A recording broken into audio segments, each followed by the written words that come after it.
Assalamu alaikum. Hi friends. Welcome to Emmy Mom's Kitchen. இன்றைக்கி நம்ம என்ன பார்க்க போகிறோன்னா, எங்கள் ஊர் சைடில் எப்படி இந்த மசாலா தூள் அரைக்கிறாங்க அப்படிங்கிறத பார்ப்போம். மீன் மசாலா தூளும் கறி மசாலா தூளும் தனித்தனியாக காமிக்க போகிறேன். சீரகம் 1/2 கிலோ எடுத்துக்கிறேன். இது நான் நிறையா செய்கிறதுனால ஒரு 6 மாதத்துக்கு இந்த தூளை வச்சுக்கிருவேன். அடுத்து வந்து கசகசா 350,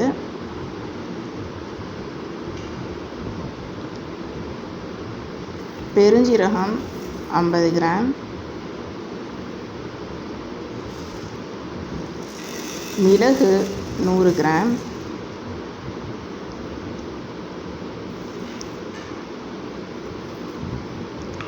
மஞ்சள் 75 கிராம். இந்த மஞ்சளை நீங்கள் வந்து அரைவேளை கொடுக்க போகிறதுக்கு முன்னாடி நல்லா வந்து தட்டி வச்சுக்கோங்க. இது எல்லாத்தையுமே நல்லா க்ளீன் பண்ணி வெயிலில் நல்லா காய வச்சுக்கோங்க.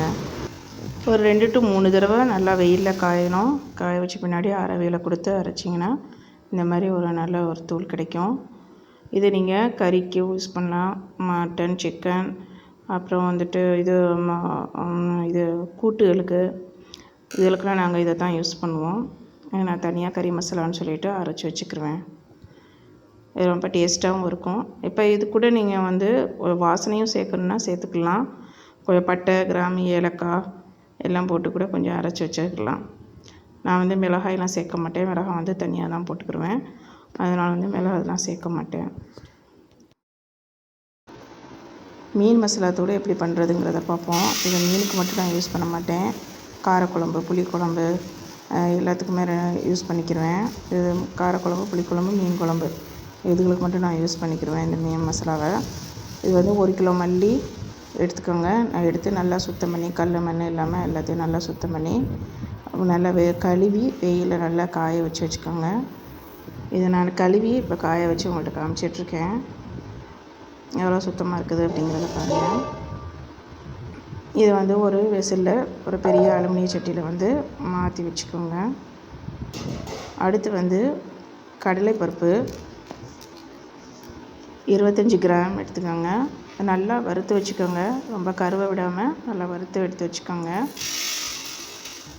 அடுத்து வெந்தயம் அதே மாதிரி 25 கிராம் இது மாதிரி நல்லா வறுத்து வச்சுக்கோங்க.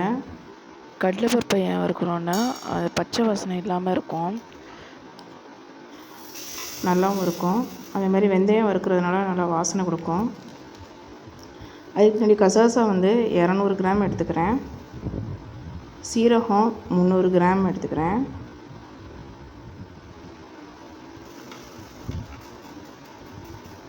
மிளகு 100 கிராம் எடுத்துருக்கிறேன்.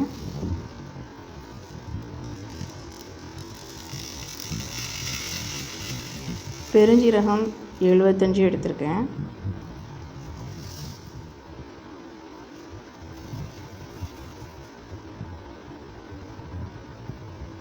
மஞ்சள் இது வந்து நம்ம மல்லிலாம் போடுறதுனால 150 கிராம் போடணும். அப்போ தான் இது நல்லா கரெக்டாக இருக்கும். உங்களுக்கு தூள் நல்லா மஞ்சள் கலரில் நல்லா கலராகவும் இருக்கும். இதெல்லாம் போட்டு நல்லா அரைவேல கொடுத்து அரைச்சி வச்சுக்கிறேங்க. இது எனக்கு 4 to 5 மாதம் வரையும் எனக்கு வரும். இது நான் வந்து நிறையா கொஞ்சம் எடுத்து வச்சுட்டு மீதத்தை ஃபுல்லாக நான் வந்து ஃப்ரிட்ஜில் ஸ்டோர் பண்ணிடுவேன். ஃப்ரிட்ஜில் ஸ்டோர் பண்ணுறதுனால எப்போதுமே ரொம்ப ஃப்ரெஷ்ஷாகவும் இருக்கும்.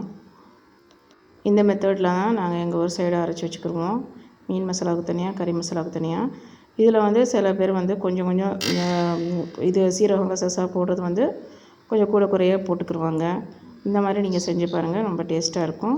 இந்த வீடியோ உங்களுக்கு ரொம்ப யூஸ்ஃபுல்லாக இருக்கும்னு நினைக்கிறேன். இந்த வீடியோ உங்களுக்கு ரொம்ப பிடிச்சிருந்துச்சு லைக் பண்ணுங்கள், ஷேர் பண்ணுங்கள், சப்ஸ்கிரைப் பண்ணுங்கள்.